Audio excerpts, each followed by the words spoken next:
Welcome to part two of our interview with Carla Ortiz. Carla Ortiz is an actress and film producer who spent a great part of the last 2 years in Syria, firsthand in Aleppo, and she's going back and she's got a lot of great stories to tell, and she's got her own video that she took inside the White Helmet's headquarters, and she's going to share it to us right now.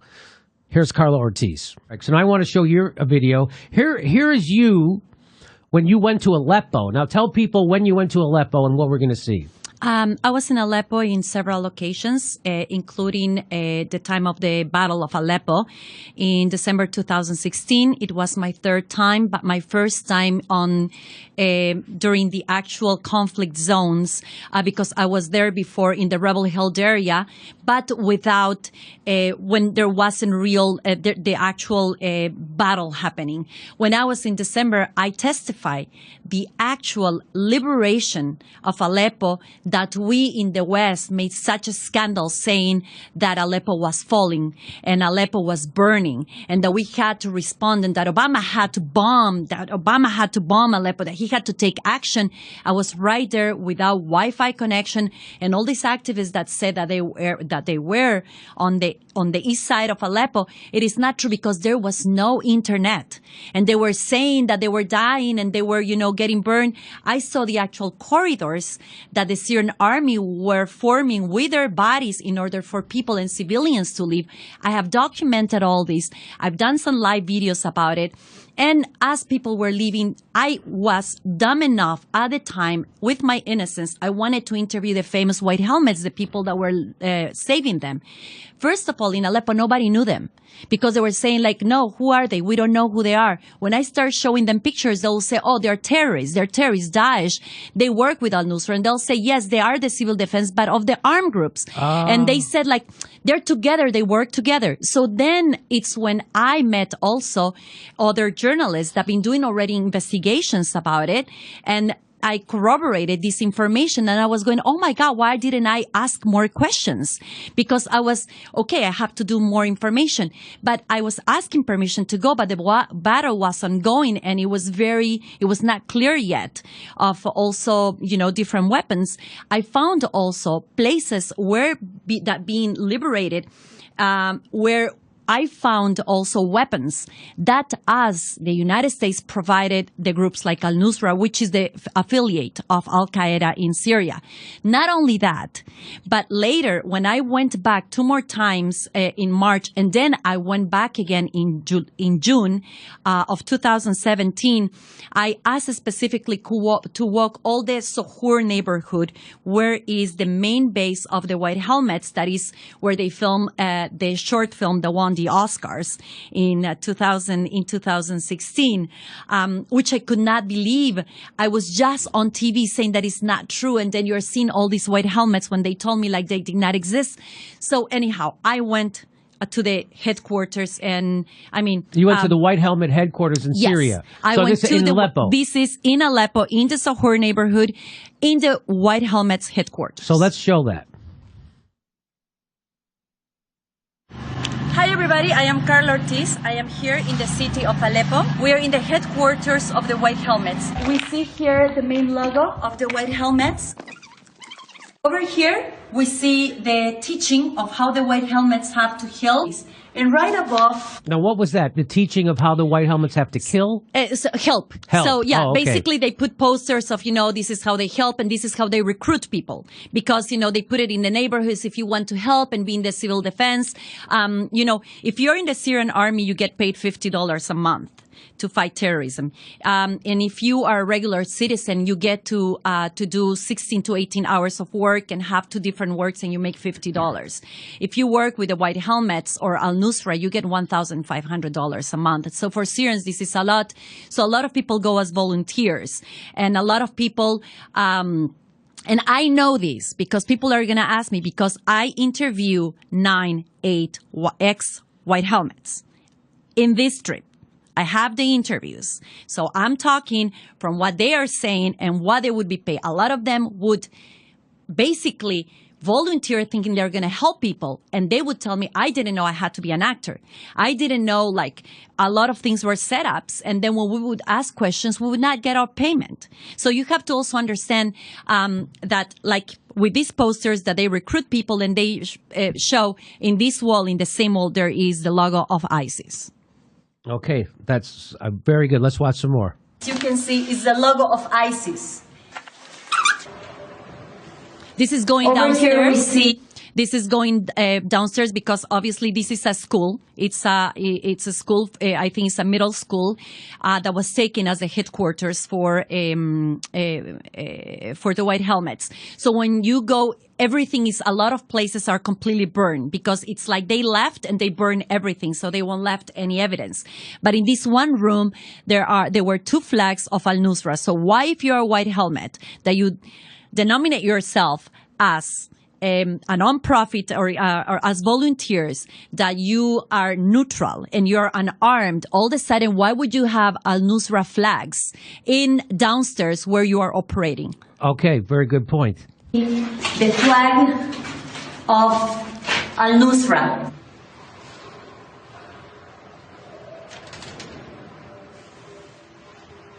And here is another flag. And here we have a jacket of the White Helmets. A lot of the neighbors over here have said. So this is the White Helmets headquarters, and there's Al-Nusra, Al-Qaeda flags everywhere. Exactly. ISIS. Now, I'm going to ask this because they put this in my Twitter and they asked me the question, but wouldn't this be before? Okay, fine. But if I am a firefighter, okay, if I am volunteer for something, and me being Syrian, because I've been in Syria for 2 years, and if I am Syrian, and I've seen what ISIS and Al-Qaeda have done to my people, they rape my woman, they kill my children, they kill and beheaded my brothers. Would I be okay to keep a logo of my volunteer place where I'm saving people? Will I be okay looking at this logo that have brought only blood and killing and death to my country? Even worse, in this time, Al-Nusra was the most powerful armed group in Syria, especially in Aleppo. They controlled basically all the other 47 armed groups. So why would I be okay having flags of them? And why would I burn this place that has all the flags as well? You know, it just doesn't make any sense. This is no conspiracy theory. I was right there. I saw it. And the reason why I lift also the flag and I don't touch it is because you see that the flag was right there before. And right here is exactly, as I was walking the neighborhood, this is exactly what the civilians were telling me. They were saying that yes, they are the Syrian civil defense, but of the militants, of armed groups only. The White Helmets. The White Helmets do save people, okay? They do save people, but they save the militants. They would not treat regular civilians. They treat only the armed groups. The terrorists. The terrorists. So yes. Al-Nusra, Al-Qaeda, ISIS, that's who they're treating. That's who White Helmets are taking care Exactly. of, not the citizens. There's where our money is going. Yeah. Because our press, in our briefings in the press, we have said since the government of Obama, and also in Britain, they have agreed and they have basically admitted that we have donated millions. I think up to now it's close to almost like $200 million just to the White Helmets alone. Really? So our taxes are being used for them to treat terrorists. Wow. Okay, so I'll show a little bit more of this. That they were not taking care of civilians, but only militants that carry weapons and fighters. Take your own conclusions.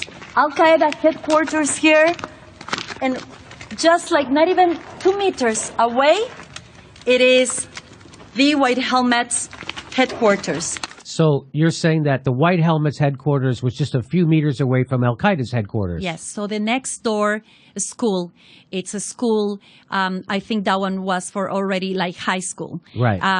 That was taken by Al-Nusra. So this is the headquarters of Al-Nusra. So if I am a firefighter and I'm a civil defense, why would I be okay? And how can I commune okay with the strongest and most evil force of terrorism in Aleppo? So it was right in front. It's only separated by a wall. one patio from the other patio. This is crazy. When I was there, I could not believe my eyes. You know, how is it that we fell for this? Okay, because you have a very well-controlled media. That's how we fall for it, because we're inundated with propaganda and no one's telling the truth. And the people who do tell the truth, they try to discredit, smear, just like they're doing to Robert Fisk now. And they try to intimidate you like they're trying to intimidate you, right? So that's how people fall for it. Let's watch a little more. This is school over here that it says ISIS, Islamic State, for Iraq, for Al-Sham, Palestine, Syria, Jordan. You see, everything is walking distance. These are the moderate rebels. We in the West have been sponsoring. So we're arming al-Nusra. We're arming al-Nusra, right, because for a long time they rebranded themselves from Al-Qaeda, right, and they called themselves al-Nusra. So they were moderate at the beginning, and we were arming them and we were aiming them because they were okay. So we're selling weapons to them, and then we're sending aid to the white helmets, and they're one door to the next one. Mm-hmm. And we have no idea where our taxes are going. Okay. Cool. This is the dress code of a woman, where it says you cannot use anything transparent, you have to be fully covered, that you should not show off, you cannot wear perfume. This is the entrance. You see that is a red crescent. It's like the Red Cross. So this was the original Red Crescent. We're gonna do a little briefing. I show you the headquarters of the White Helmets. I show you the headquarters of Al-Nusra. This is over here. You can see here what it says. The most important part over here, so you don't have to go through the end, is that this building, the Red Crescent, which is the equivalent to the Red Cross in the Middle East, because the crescent represents the Islam, okay, was protected by NATO, by the United Nations. They are saying that this is a place where it was a no-fly zone. It was demanded that anything that we will do against this one building that is exactly in front of the Al-Nusra headquarters, walking distance, and you see flags of Al-Nusra, stickers that Al-Nusra used over there. I mean, how is it that you, being the United States and having the intelligence that we have, did not know that the Red Crescent was taken also, and that Al-Nusra had access to this place? So how is it that the Red Crescent, and again, I'm not saying that the Red Crescent works with Al-Nusra or with any terrorist group. I'm saying that these three buildings were taken. And we are saying that there was attack. Russia is bombing schools and hospitals. Who were in the schools? Who were in the hospitals? And this is the thing that residents in Aleppo were saying. They're saying, our children have been deprived of school for 4 years because the terrorists came. They closed and shut down all the schools. Our children cannot go anymore to study. And guess what? There's where the terrorists are. Besides this, there is the other, the big headquarter hospital of 16 buildings. It's in the center of Aleppo. These 16 buildings is the largest hospital in all of the Middle East, eye hospital in the whole Middle East. This was the main battle point for ISIS and Al-Nusra because they had fought to keep this. It's in the center of Aleppo. That was the base of Al-Nusra. The hospital. The hospital. So, and the people, and also I'm probably going to upload this video in the next couple days, where actually this one guy who was an ex-Al-Nusra fighter tells me that they used to put people on cages, civilians on cages, and put them on the roof of the hospital so that when the Syrian army or Russian planes would cross by, they would not bomb the place and they would not kill the civilians. So I've seen videos of people being carted around in back of trucks and cages. And that's what you're talking about? Exactly, because the terrorists walk with the civilians in cages if you are a minority, especially if you are a Christian or you are an Alawite. Why? Because first of all, these terrorists are not even Syrians. And this is the first misunderstanding that most people do not know. These terrorists are mercenaries from all other countries but Syrians. So the first victims over here of terrorism are the Syrians themselves. Correct. So now You have some videos of when they were opening human corridors. Yes. So do you want to talk about what we're going to see?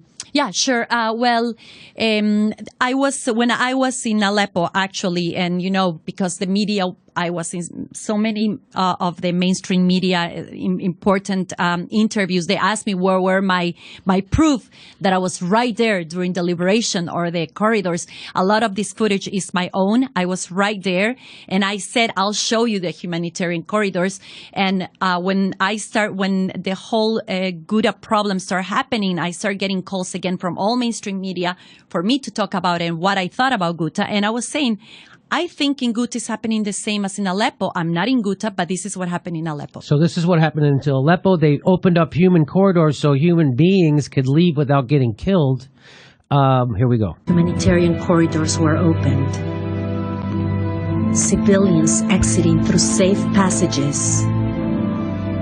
We are going to Jebel Bedroom because it's the place where they are liberating people and they're letting them pass and free from the east side of Aleppo to the west side of Aleppo. This is Ghouta today.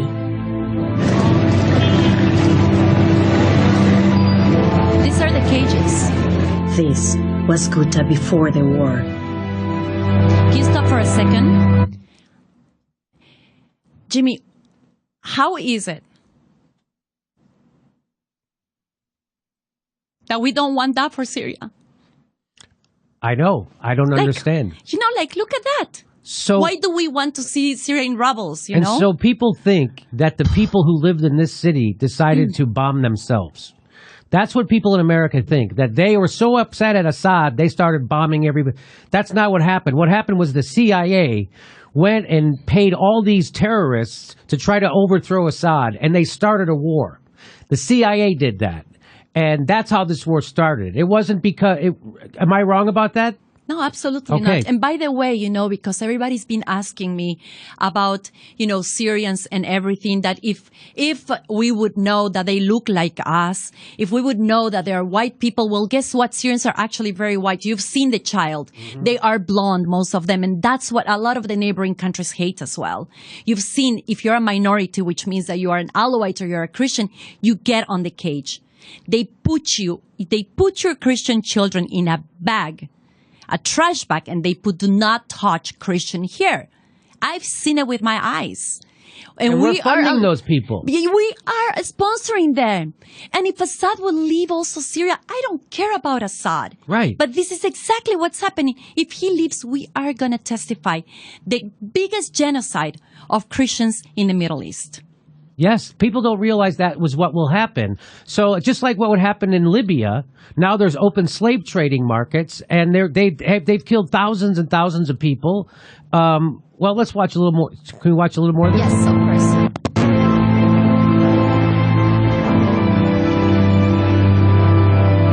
So this is Douma before. So what happened to Aleppo after its liberation? Give me 1 second there. After the Battle of Aleppo, and Aleppo is burning and Aleppo is falling, nobody has ever, in the mainstream media, covered again what happened to Aleppo afterwards. So let me tell you what happened in Aleppo. Close to 800,000 people returned to Aleppo from all neighboring countries and from inside of Syria. Christians were able to finally put a Christmas tree after 4 years and go to church. And this is what happened. People were on the streets raising the flag, women taking their hijabs off that were forced to be covered. And here are some of the footage.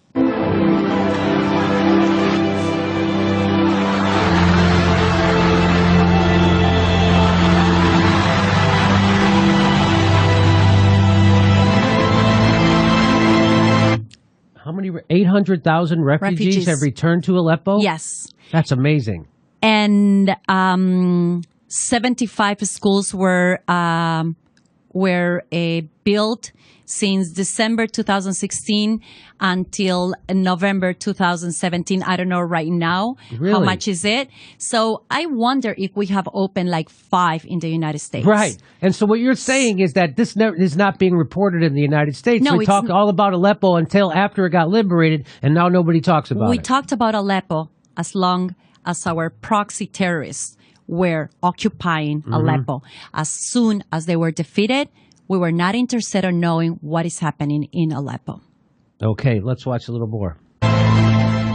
Aleppo was not falling, was being liberated. Maybe in Ghouta is happening the same. You know, I made this video like 2 weeks before we saw the exact same corridors in Ghouta. Nobody reported these corridors. We even called a joke. Our government called the humanitarian corridors that were proposed by Russia a joke. So let me explain. So in order to get innocent people, women and children out of parts of Aleppo, out of parts of Syria, to get them to safer spaces that weren't in conflict, that they wouldn't be killed. And you're saying that the Western governments mocked that idea of having corridors where people could leave. That's what you're saying? Exactly, because what the United Nations decided was a no-fly zone. And every single time that we were asking, every single time that the Syrian government is winning a war or a battle, whether it's Deir ez-Zor, whether it was in Palmyra, whether it was in Daraya, whether it was in Homs, our United Nations have declared a no-fly zone so they cannot win and be victorious on the war. Now, it's not a conspiracy theory. Just follow the story of what happened. The moment that we impose, and you know how does a no-fly zone happens? By a video reported by the white helmets of a gas attack, a chemical attack that has happened in the place every single time that the Syrian army is winning the war. Yes. But we don't question ourselves these things. Right. So this is not about Assad. This is about the people. So that you the people understands and we can put them in perspective with what happened in Douma. The government was not interested in doing anything with Douma. They were basically trying to liberate the other side because, Syria's been winning the war for a year now. They destroyed ISIS in September. They defeated and basically threw them completely out of Syria in September 2017. So what happened is that from Douma, that is 4 kilometers away from Damascus, the center, they've been receiving shellings for the past, the past 7 years, all the time. So as they were advancing, they started getting shellings much more often. And, close to 1,500 children have died in in Damascus from the shellings of Douma. And so what happened was that on those last weeks in February, they got shellings up to 30 to 100, and a huge missile fell in one of the main buildings. So the Syrian government decided to say, you know what, we need to finish with Ghouta and liberate them, because if we don't free and we don't liberate it from terrorists, then we won't be able to advance because they keep on going into the capital. So they start throwing the same that happened in Aleppo, because I was there. They throw flyers around saying, we're going to be coming in the next days. Please release the civilians. Let them come out. We are opening these safe corridors. These are the corridors that we're going to be open. Do not shoot at the civilians. And then we can have the battle among you and the Syrian army. And this is for the terrorist groups. So what happened? Our press started going crazy. And in February, we're hearing, in March, we're listening that that Assad and Russia are bombing crazy to Douma, and that Douma is falling again, that we need to do something for the children, because he decided to enter Douma.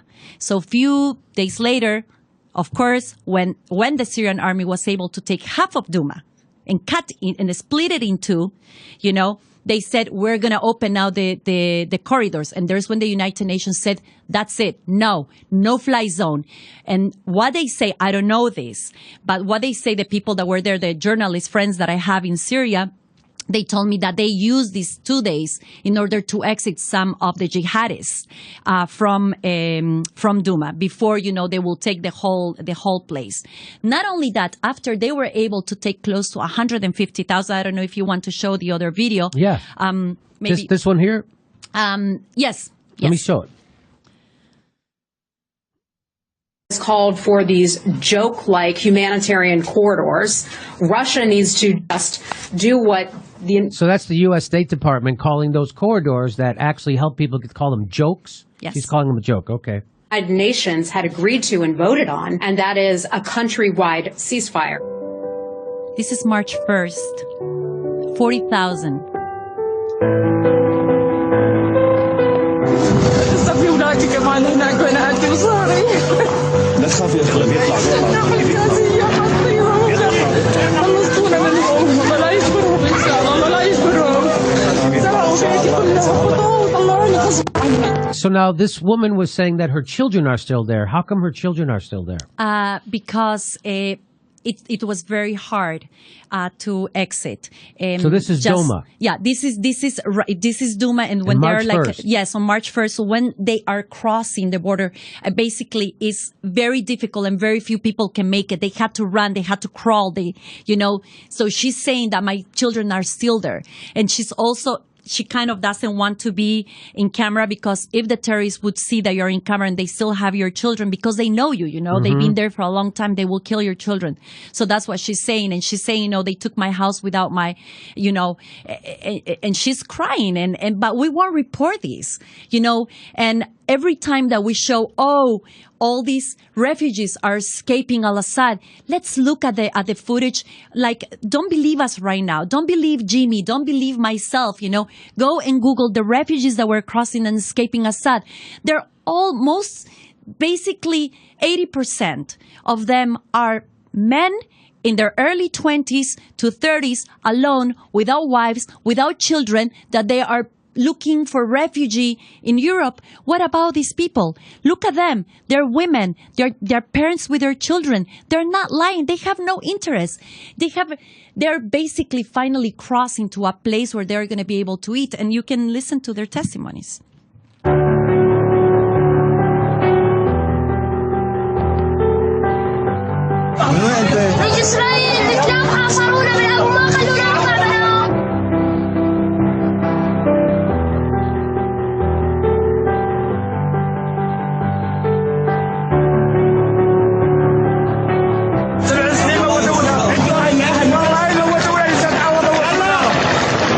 سلامتكم. لك لا وراءنا لا هوياتنا ما لك تجوزت انا من غير عقد زواج. الله لا يوفقهم. 40 يوم الابو محاصرين اجوا هددونا وخوفنا علينا. Who took that video?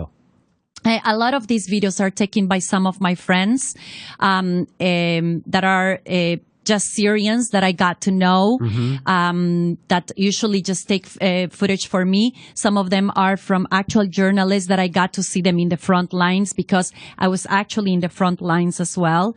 And some are from the Syrian TV, and others are just foreign,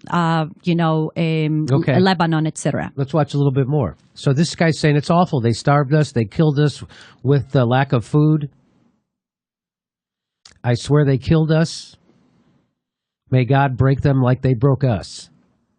They destroyed us. They destroyed the country. They starved us. They killed our children. Now, he's talking about the CIA-backed moderate rebels. Al-Nusra, Al-Qaeda, ISIS. That's who he's talking about. The people who are from outside the country, who came into the country as terrorists to overthrow Assad at the behest of Saudi Arabia and the CIA. They are using us as protective shields. No one can even think about it. If anyone dared say anything, they would take him and kill him. Meanwhile, we are helpless. If they give us food, we eat. If they don't, we starve. We would beg them to feed us. Okay, I swear my son was 20 days old when he died because of the lack of medicine. These pictures were taken by my friend. And when people question, why is that Syrians love the Syrian armies, because look at them. They're one of them. They're just their people. They're their children. There were militants from Al-Nusra, which is Al-Qaeda there. They kill anyone who spoke against them. They took them and killed them. This war must end. Syria deserves peace. Yes. So it's... do you have any hope for Syria? What do you think? I mean, right now it looks like Assad is winning, and people are be able to take back their country a little bit. And right away they do this gas attack, so then the United States starts bombing the crap out of them. So what do you think is so? When this is just unbelievable, and when we tell the truth about it, you've been there, you've seen it. They're going to call you a conspiracy theorist if you say this is true. Well, the thing is that I dare anybody to call me a conspiracy theorist and come along with proofs and fight to know the footage I have. And I can back any single thing that I'm saying because I have real footage. Number one. Number two, I arrived in Syria for the first time in February 2016. The government of Syria had control only over 35% of the country. The rest of the country was taken by jihadis or armed groups. And Syrians back then told me, don't worry, we will defeat this terrorism, we'll be okay. And I remember I could not believe the amount of positivism. And they have this saying, this is, we're going to raise like the phoenix. We are going to rebuild this country again because we've done this for 7,000 years. You know, with these stones that they destroy, we're going to rebuild our homes. And at one point, you know, I would always say, like, how can you be so positive? How can you see yourself? I said, because there's no space. There is no space for extremism in Syria. This is one of the reasons why Syria was always hated by some of the neighboring countries, because what people don't know is that Syria is a secular state. Secular state in Syria. And women are protected by constitution.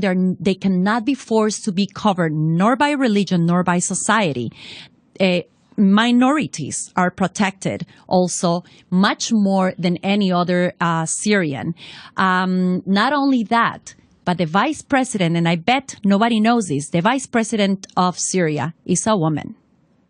I bet nobody knows that. The advisor to the president is a woman.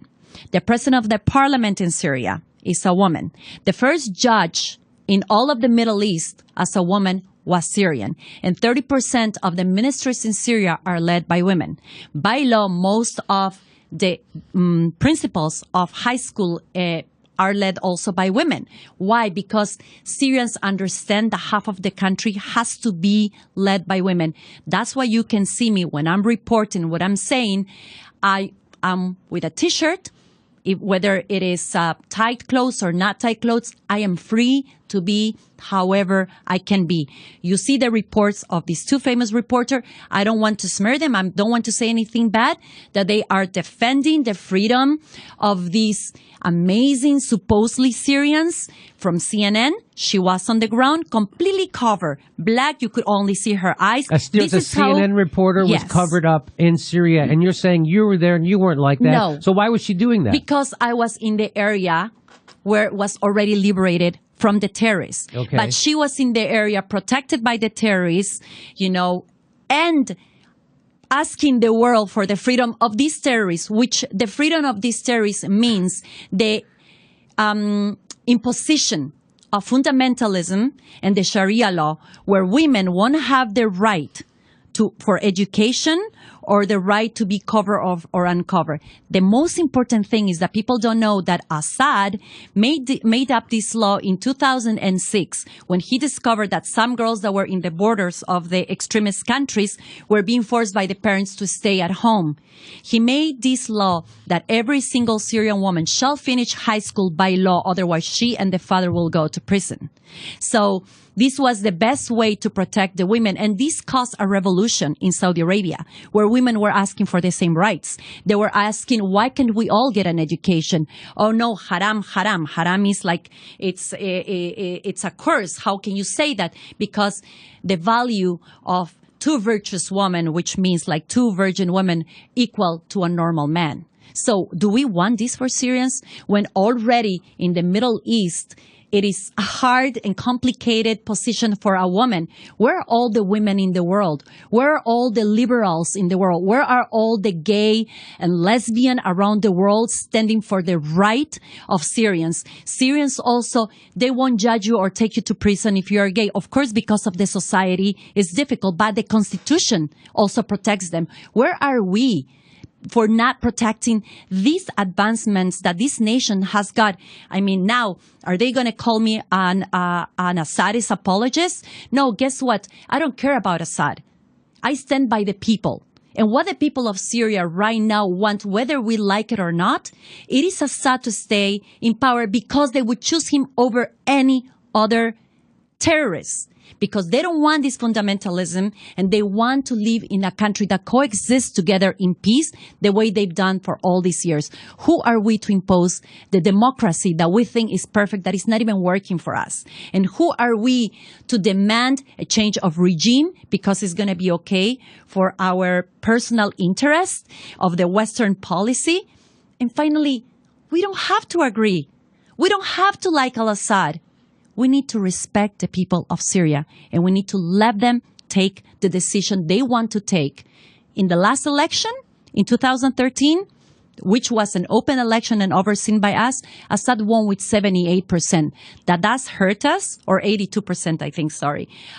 It probably hurt us. It hurts our interests, the pipelines, the whole Cold War that we still have with Russia. It maybe does. But we've seen it. Is it right or wrong? Only the Syrians have the right to decide this. And so what people don't understand is if we get rid of Assad, something's going to replace him. We don't have a replacement for Assad, just like we don't have a replacement in Libya. And now Libya is a failed state. And it's a haven for terrorists, and there's open slave markets now. So that's what the CIA in the United States is going to do to Syria. And the people of Syria are saying, no, we don't want that. Assad is actually our leader, and we'll decide who our leader is. And the CIA in the United States, Israel and Saudi Arabia have they have a different idea of who's supposed to run Syria. And that's exactly what's going on. And that's what they don't want us to say. And they don't want you to, I can't believe that you go there. You go to Syria and you're not afraid. You got to be afraid, right? Jimmy, they're amazing. You have no idea. I'm going to be there very soon, and I'm going to be sharing my live videos. And, my page on Facebook and on Twitter is full of live videos and live stream without cut for people to understand how Syrians are. And I'm sorry I didn't answer your question where you said if I have faith or what I think on Syria. Well, the result was that 35% of the country was under, a government control. Today, 85% of the country is under government control. Within a year, things have turned around, of course, with the help of Russia. But the most important thing is the resilience of the people. They're not giving up. And the most important thing is the women of Syria. They are the ones that have taught their children, men and women, to stand for the land of Syria, which, by the way, this is another thing that the world doesn't know. They refer to Syria, to their motherland, as a mother. And they refer to her as a living, breathing being. And they say, I won't let my mother be crucified. And that's the reason why you have such a large amount of girls volunteering to defend that terrorism that later will come after us. Because we can't keep on thinking that we can keep on, sponsoring these terrorists and these wars are going to only stay over there. So I have faith, and I think in very few years, we're going to look back and say, oh my goodness, I can't believe we allow this to happen. But I think that we can be that generation. We can become that generation that turn things around if we wake up. If we all talk at the same time. When was the moment that we thought that it's just the government, the one that has the power for everything? We, the people, have the power. And this is not a movement of revolution. This is a movement of waking up to our human side, to waking up to what matters, to waking up to this life that we're holding on to, and what world are we going to leave to our children? Because those children that we are killing can be the assassins of our children. Do we want to keep on sending our children from the United States to fight a war that doesn't convene us? So we just create more terrorists is what you're saying. Well, Carla Ortiz, I really appreciate your work. You have more courage than me. I've never been to Syria. I would never even entertain going there. And the fact that you do that blows my mind. And I really appreciate you doing that so we can have firsthand knowledge of what's going on.